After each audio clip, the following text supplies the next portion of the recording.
Pernahkah kamu mendengar tentang ikan mungil yang diam-diam menembus pasar ekspor luar negeri? Ya, ikan itu adalah ikan sepat.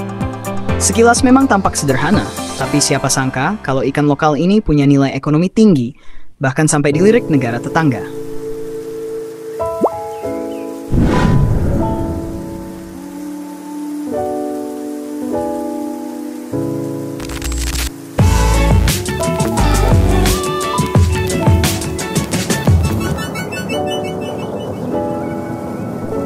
Ikan sepat merupakan kelompok ikan air tawar yang sudah lama hidup di perairan Indonesia.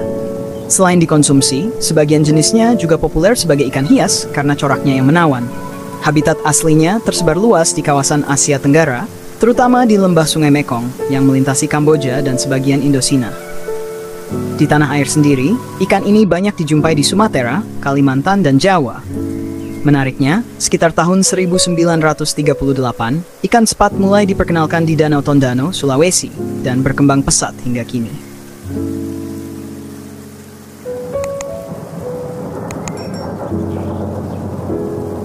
Sahabat pemburu amatir, di episode kali ini kita akan mengulik satu lagi potensi luar biasa dari ikan lokal yang sering luput dari perhatian.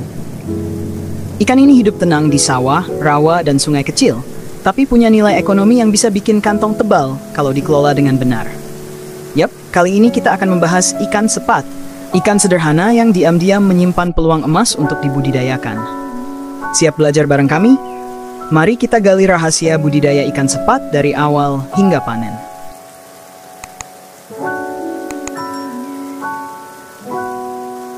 Mengenal ikan sepat dan habitatnya.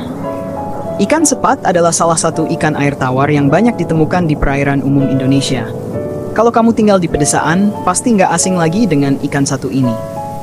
Biasanya ikan sepat hidup di tempat-tempat alami seperti rawa, sawah, dan sungai kecil dengan air yang tidak terlalu deras.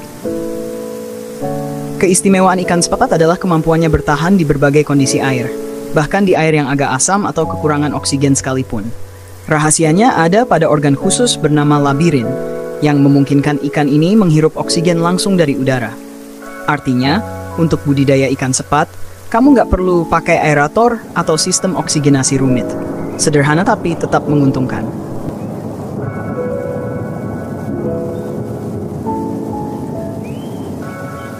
Jenis-jenis ikan sepat di Asia Tenggara. Kalau bicara jenis, ternyata ikan sepat ini cukup banyak variannya. Ada sepat siam, sepat rawa, sepat madu, sepat mutiara, dan sepat biru. Dari semua itu, dua jenis yang paling sering dikonsumsi adalah sepat siam dan sepat rawa, sementara yang lainnya populer sebagai ikan hias.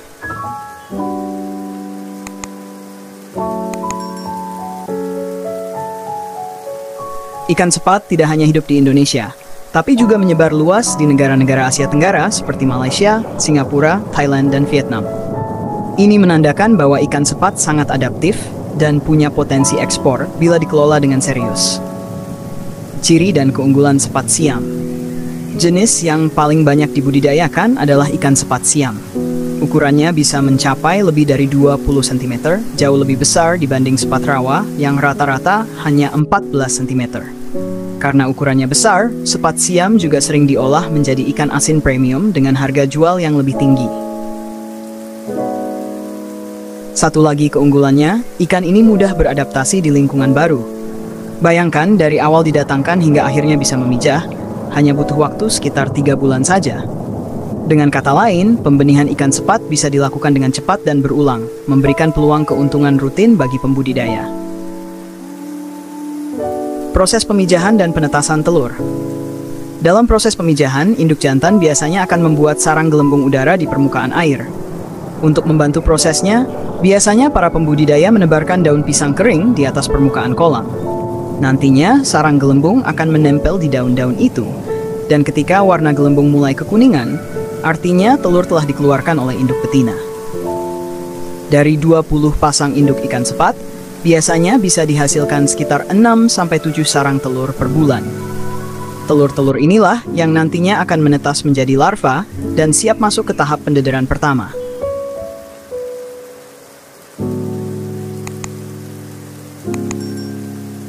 Tahap pendederan pertama. Pada tahap pendederan pertama, wadah yang digunakan cukup sederhana. Cukup siapkan bak berisi air setinggi 40 cm, lalu tambahkan daun pisang kering agar tumbuh pakan alami berupa infusoria. Selama 2 minggu pertama, larva tidak perlu diberi pakan buatan, karena mereka akan memakan infusoria tersebut. Masuk minggu ketiga, baru berikan pakan serbuk berprotein tinggi sekitar 40%. Setelah 1 bulan, benih ikan sepat sudah bisa mencapai ukuran 1-2 cm, dengan tingkat kelangsungan hidup mencapai 75-80%.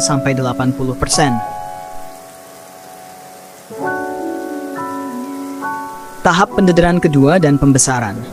Setelah pendederan pertama, benih dipindahkan ke wadah lebih besar dengan kepadatan sekitar 500 ekor per meter kubik.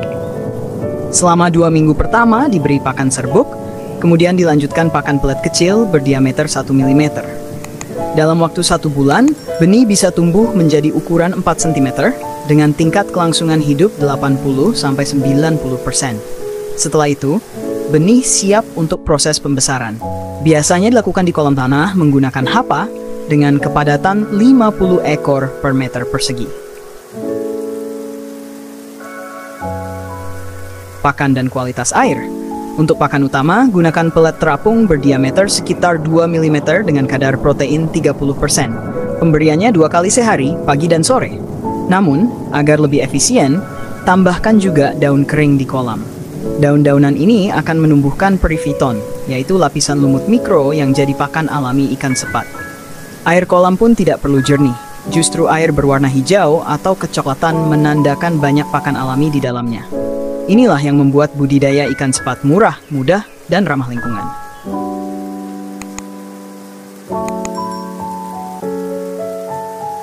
Dari sisi ekonomi, budidaya ikan sepat tergolong menjanjikan. Bayangkan, dengan menjual benih ukuran 4 cm seharga antara Rp500 hingga Rp750 per ekor, petani bisa mendapatkan margin sekitar Rp250 per ekor.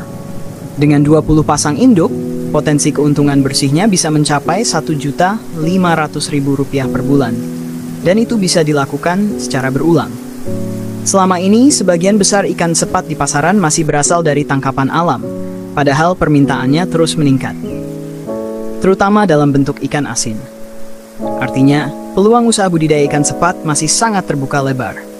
Kuncinya cuma satu, ketersediaan benih unggul. Kalau kita bisa menghasilkan benih sendiri, bukan cuma untung, tapi juga ikut menjaga kelestarian populasi ikan sepat di alam. Jadi, sahabat pemburu amatir, sudah siap ikut membudidayakan ikan sepat dan jadi bagian dari pemburu sukses berikutnya? Jangan lupa tekan tombol like, subscribe, dan tulis di kolom komentar. Sepat sukses! Kalau kamu ingin kita bahas kelanjutan pembesaran ikan sepat lebih dalam, sampai jumpa di episode selanjutnya. Wassalamualaikum warahmatullahi wabarakatuh.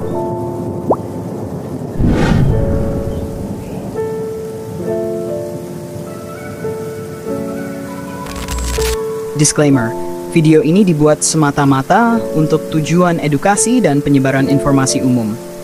Seluruh data dan praktik yang disebutkan bersumber dari kegiatan pembenihan dan budidaya nyata, termasuk referensi dari Balai Besar Perikanan Budidaya Air Tawar Sukabumi.